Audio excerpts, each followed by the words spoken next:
Assalamualaikum warahmatullahi wabarakatuh. Saya Aulia Lutfiani. Saya dari Business English Communication kelas B.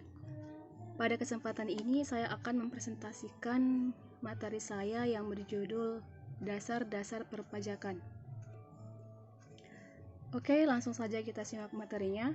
Yang pertama, apa itu pajak? Di sini ada menurut Profesor Dr. Rohmat Sumitro, pajak adalah iuran rakyat kepada kas negara berdasarkan undang-undang yang dapat dipaksakan dengan tiada mendapat jasa timbal atau kontraprestasi yang langsung dapat ditunjukkan dan yang digunakan untuk membayar pengeluaran umum. Itu pengertian pajak. Kemudian unsur-unsur pajak. Dari definisi tersebut dapat kita simpulkan bahwa unsur-unsur pajak ini yang pertama adalah iuran dari rakyat kepada negara, kedua berdasarkan undang-undang, ketiga tanpa jasa timbal atau kontraprestasi dari negara yang secara langsung dapat ditunjuk, dan keempat untuk pembiayaan rumah tangga negara. Singkatnya, pajak atau perpajakan adalah iuran dari rakyat kepada negara berdasarkan undang-undang yang tidak ada timbal baliknya atau tidak ada kontraprestasi, dan pembiayaannya untuk rumah tangga negara. Itulah dari pengertian pajak dan unsur-unsur pajak. Fungsi pajak.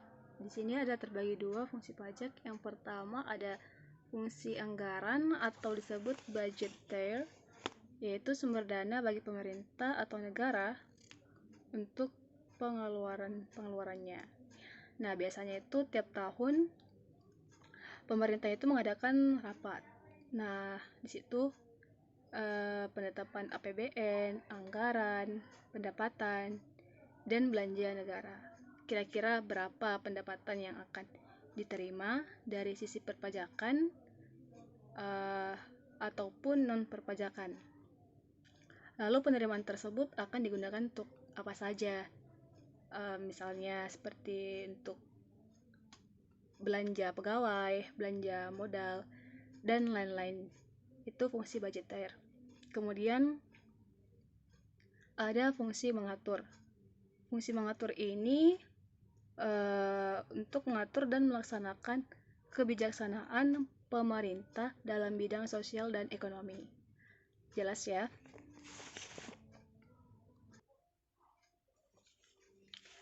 Selanjutnya, syarat pemungutan pajak. Yang pertama ada syarat keadilan. Keadilan yaitu sama rata, sama rasa. Bukan berarti adil itu yang di sini tuh dimaksud bukan yang kaya bayar pajak lebih besar, sementara yang belum kaya itu membayar pajaknya agak rendah atau lebih kecil, bukan. Nah, seperti itu. Ekonomis di sini bahwa pemungutan pajak itu harus lebih rendah dari penerimaan pajaknya. Ya, itu ekonomis. Terus sederhana itu bahwa bagaimana cara pemungutannya, bagaimana cara pembayarannya, bagaimana pelaporannya, itu harus dibuat sederhana mungkin. Ya, mungkin di sini masih banyak di era sekarang mungkin masih banyak yang tidak tahu tentang bagaimana membayar pajak, terus bagaimana mengeluarkan wajib pajak, atau mungkin waktu tenggangnya kapan. Itu masih banyak yang belum tersosialisasi dan belum teredukasi, makanya dibuat sederhana mungkin.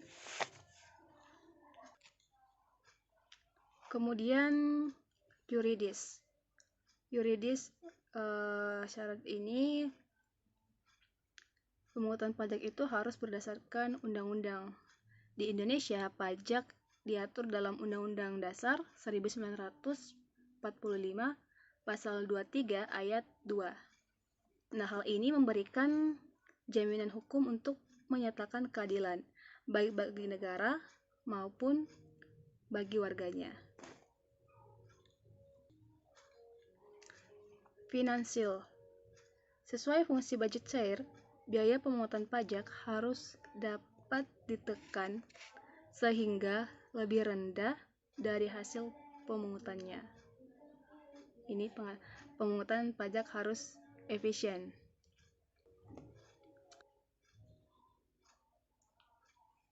Teori-teori yang mendukung pemungutan pajak. Di sini terdapat 5 teori. Yang pertama, teori asuransi.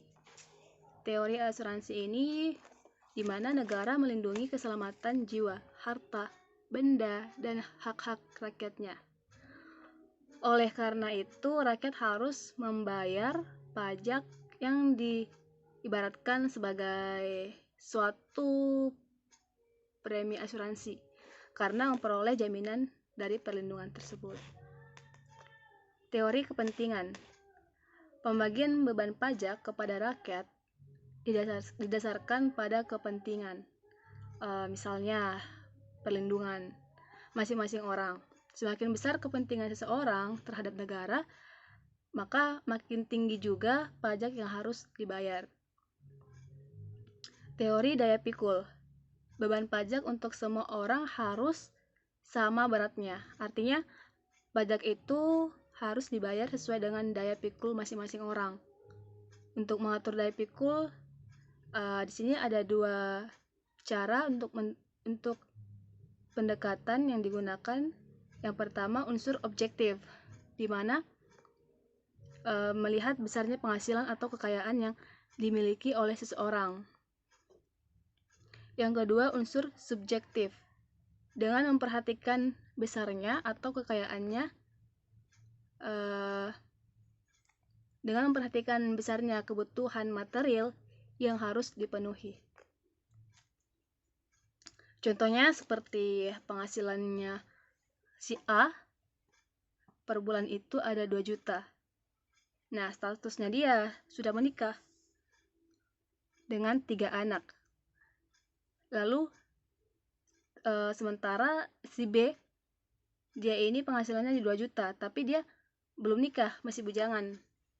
Maka secara objektifnya itu PPh-nya untuk si A ini sama besarnya dengan si B, karena mempunyai penghasilan yang sama besarnya.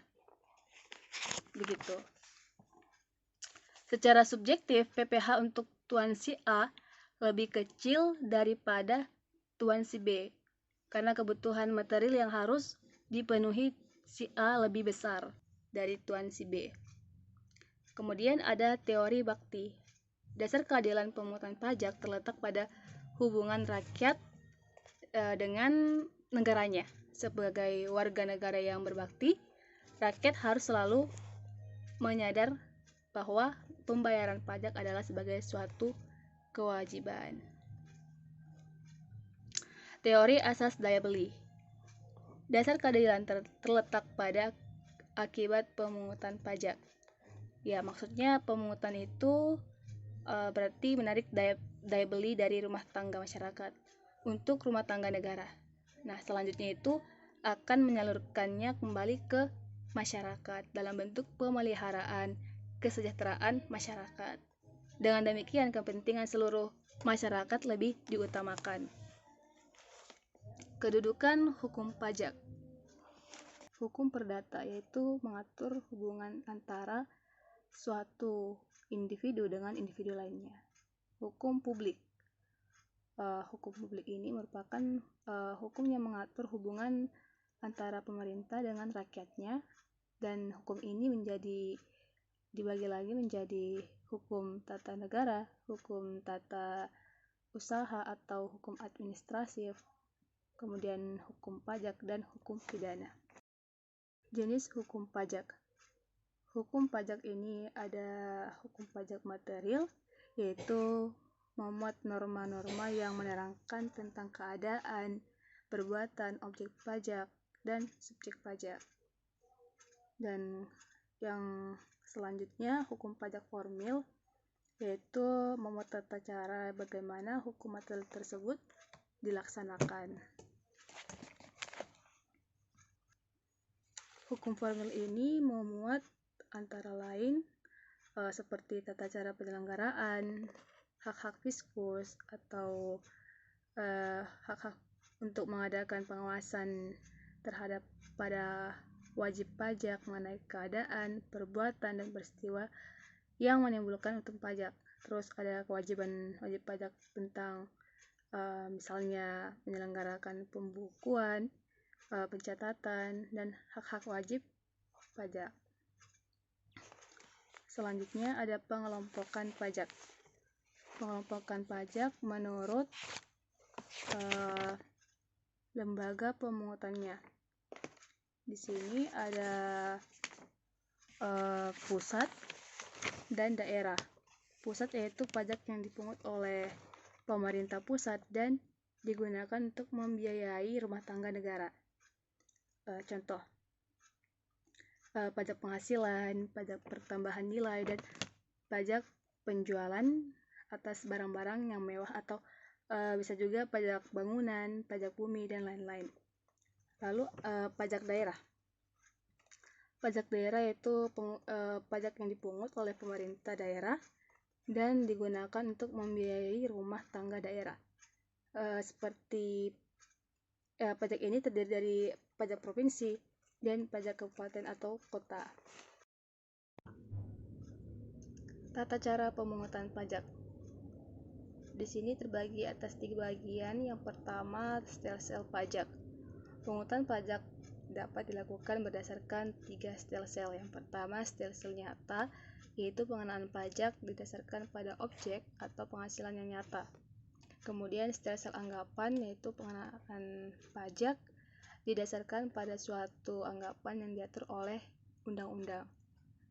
Stelsel campuran, yaitu stelsel yang kombinasi dari antara stelsel nyata dan stelsel anggapan.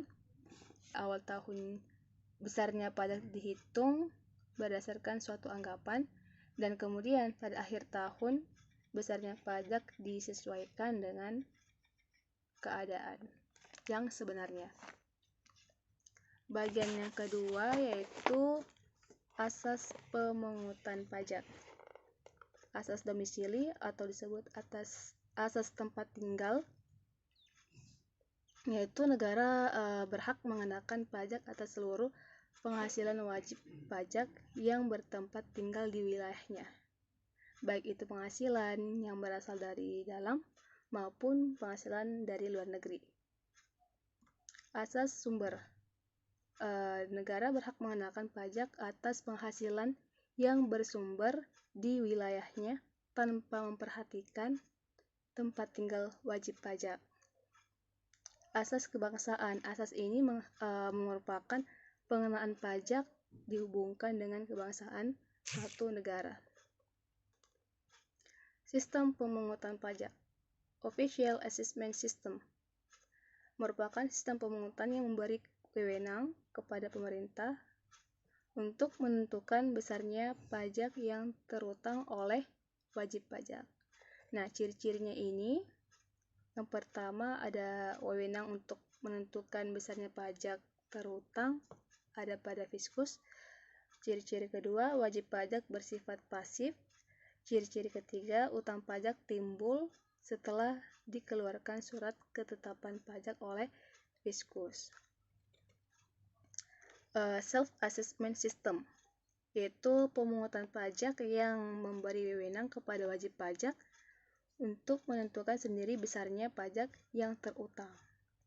Adapun ciri-cirinya, yaitu wewenang untuk menentukan besarnya pajak terutang ada pada wajib pajak sendiri. Kemudian ciri-ciri kedua, wajib pajak aktif mulai dari menghitung, menyetor, dan melaporkan sendiri pajak yang terutang dari pihak yang berwajib. Ciri-ciri ketiga, fiskus tidak ikut campur dan hanya mengawasi. Withholding system, yaitu pemungutan pajak yang memberi wewenang kepada pihak ketiga, bukan fiskus dan bukan wajib pajak yang bersangkutan, untuk menentukan besarnya pajak yang terutang oleh wajib pajak. Nah, ciri-cirinya ini itu wewenang menentukan besarnya pajak yang terutang ada pada di pihak ketiga, pihak selain fiskus dan wajib pajak. Selain itu, hambatan pemungutan pajak.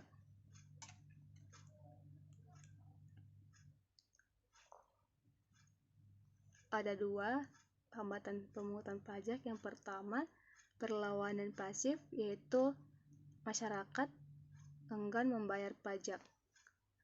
Masyarakat pasif ini dapat disebabkan antara lain seperti perkembangan intelektual dan moral masyarakat, sistem perpajakan yang mungkin sulit dipahami masyarakat, lalu ada juga sistem kontrol yang tidak dapat dilakukan atau mungkin dilaksanakan dengan baik, seperti itu. Kemudian ada perlawanan aktif. Perlawanan aktif ini meliputi semua usaha dan perbuatan yang secara langsung ditunjukkan kepada fiskus dengan tujuan untuk menghindari pajak.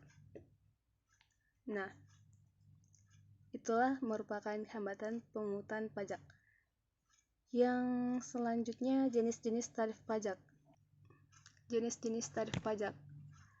Di sini ada 4 jenis-jenis tarif pajak. Yang pertama, tarif pajak proporsional atau sebanding, yaitu tarif pajak ini menggunakan persentase tetap pada